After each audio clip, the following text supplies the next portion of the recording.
Assalamualaikum warahmatullahi wabarakatuh. Perkenalkan, nama saya Bintang Lilibet dari kelas 10 KPDR. Di video ini saya akan menjelaskan tentang penelitian sosial. Apakah penelitian itu? Penelitian sering dideskripsikan sebagai suatu proses investigasi yang dilakukan dengan aktif, tekun, dan sistematis, yang bertujuan untuk menemukan, menginterpretasikan, dan merevisi fakta-fakta. Bagaimanakah karakteristik penelitian? Adapun karakteristik penelitian adalah sebagai berikut. Pertama, bersifat ilmiah, serta selalu mampu mengikuti prosedur dan menggunakan bukti yang meyakinkan dalam bentuk fakta-fakta yang diperoleh secara objektif. 2. Proses yang berjalan terus-menerus dan hasilnya selalu dapat disempurnakan. 3. Memberikan kontribusi atau nilai tambah. 4. Analitis. Maksudnya harus dapat dibuktikan dan dijelaskan dengan menggunakan metode ilmiah dan ada hubungan kausal antara variabel yang diteliti. Penelitian ditinjau dari tujuannya.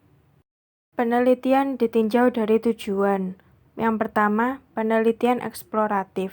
Seorang peneliti ingin menggali secara luas tentang sebab-sebab atau hal-hal yang mempengaruhi terjadinya sesuatu. Yang kedua, penelitian development atau penelitian pengembangan, penelitian yang bertujuan untuk mengadakan percobaan dan penyempurnaan. Penelitian ditinjau dari pendekatannya. Yang pertama, pendekatan longitudinal, dalam kurung pendekatan bujur. Pendekatan ini ada kebaikannya karena subjek yang diamati sama, sehingga faktor-faktor intern individu tidak terpengaruh terhadap hasil. Kelemahannya, waktu penelitian sangat lama dan dikhawatirkan dalam jangka waktu yang lama ini telah banyak perubahan kondisi karena perkembangan zaman. Contoh, dengan pendekatan ini, maka peneliti mencatat kemampuan berpikir sejak anak duduk di kelas 1, berturut-turut setiap tahun perkembangan tersebut dicatat sampai kelas 6. Yang perlu diperhatikan adalah waktu pencatatan dilakukan. Apabila peneliti melakukan pencatatan pertama pada bulan Juni, maka pencatatan berikutnya juga harus dilakukan pada bulan yang sama. Yang kedua, pendekatan cross-seksional, dalam kurung pendekatan silang. Berbeda dengan pendekatan bujur, pendekatan silang tidak menggunakan subjek yang sama.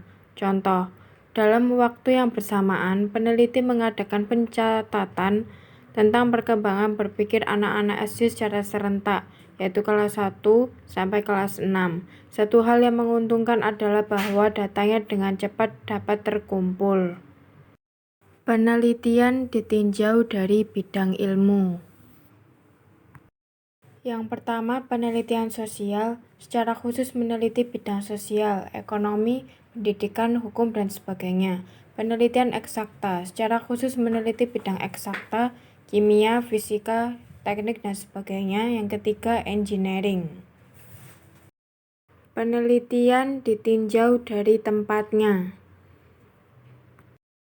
Yang pertama, laboratory research, dalam kurung penelitian laboratorium, dilaksanakan pada tempat tertentu atau laboratorium. Biasanya bersifat eksperimen atau percobaan, tapi untuk masa sekarang, yang bisa diteliti di laboratorium bukan ilmu pengetahuan alam saja, tetapi banyak bidang termasuk penelitian bahasa. Yang kedua, library research, dalam kurung penelitian kepustakaan, dilaksanakan dengan menggunakan literatur, dalam kurung kepustakaan, dari penelitian sebelumnya. Yang ketiga, field research, dalam kurung penelitian lapangan atau kancah, dilaksanakan langsung di lapangan. Penelitian ditinjau dari wujud data. Dilihat dari wujud datanya, penelitian dapat dibagi menjadi dua, yaitu penelitian kuantitatif dan penelitian kualitatif. Disebut penelitian kuantitatif jika data penelitiannya berupa angka-angka, dan disebut penelitian kualitatif jika data penelitiannya berupa pernyataan dengan kata-kata atau tindakan. Penelitian ditinjau dari cara pembahasannya. Penelitian ditinjau dari cara pembahasannya. Penelitian ini dibedakan menjadi dua jenis, yaitu penelitian deskriptif dan penelitian inferensial. Yang pertama, penelitian deskriptif, yaitu penelitian yang melukiskan, memaparkan, menuliskan, dan melaporkan suatu keadaan, objek atau peristiwa secara apa adanya. Yang kedua, penelitian inferensial, yaitu tidak hanya melukiskan peristiwa saja, tetapi juga menarik kesimpulan umum dari masalah yang diteliti. Jelaskan berbagai metode yang digunakan dalam penelitian sosiologi.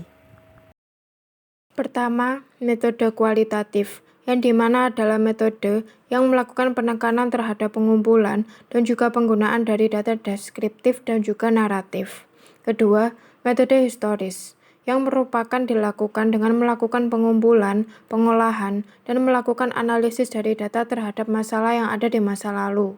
Ketiga, metode komparatif, yang merupakan metode untuk melakukan perbandingan dari fenomena sosial yang ada di masyarakat. Keempat, metode studi kasus, yang dimana melakukan eksplorasi terhadap berbagai macam isu sosial yang ada secara mendalam. Yang kelima, metode kuantitatif, yang melakukan penekanan pada pengumpulan data numerik dan juga angka.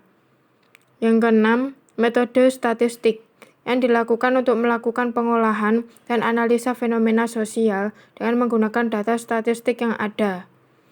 Ketujuh, metode sosiometri, yang digunakan untuk melakukan penganalisisan pola dari hubungan. Sebelum mengadakan penelitian, peneliti diwajibkan menyusun rancangan penelitian. Adapun tahapan rancangan penelitian adalah sebagai berikut. Menentukan masalah atau topik penelitian. Menentukan topik atau masalah sosial sebagai fokus penelitian. Topik penelitian harus sesuai dengan minat si peneliti. Topik yang dipilih harus dalam jangkauan peneliti, memiliki data-data pendukung.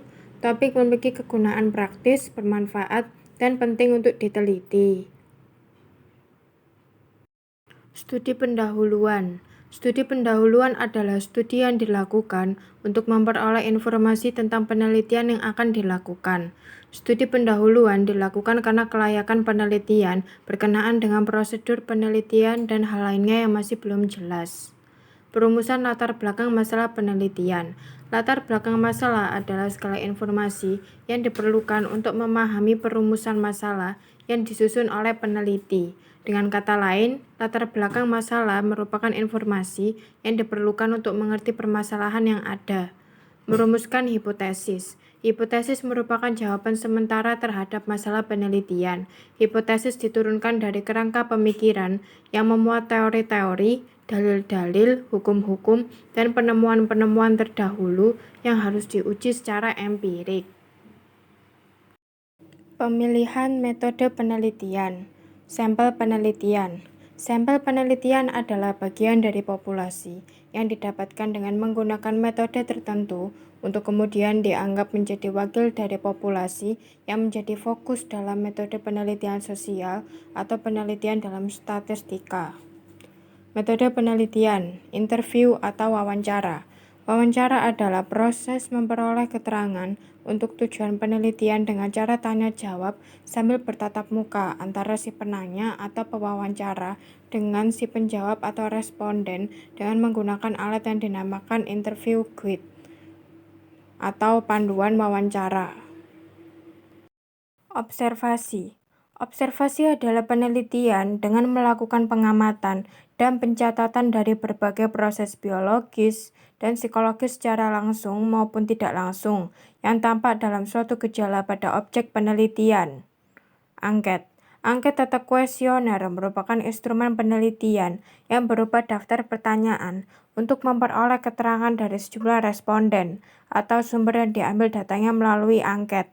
Angket atau kuesioner dapat disebut sebagai wawancara tertulis karena isi kuesioner merupakan satu rangkaian pertanyaan tertulis yang ditujukan kepada responden dan diisi oleh responden. Dokumentasi. Dokumentasi adalah suatu cara yang digunakan untuk memperoleh data dan informasi dalam bentuk buku, arsip, dokumen, tulisan angka, dan gambar yang berupa laporan, serta keterangan yang dapat mendukung penelitian. Dokumentasi digunakan untuk mengumpulkan data, kemudian ditelaah. Studi kepustakaan. Studi kepustakaan adalah kegiatan untuk menghimpun informasi yang relevan dengan topik atau masalah yang menjadi objek penelitian. Menentukan variabel dan sumber data. Sumber data dalam penelitian adalah subjek dari mana data dapat diperoleh. Apabila peneliti menggunakan kuesioner atau wawancara dalam pengumpulan datanya, maka sumber data disebut responden.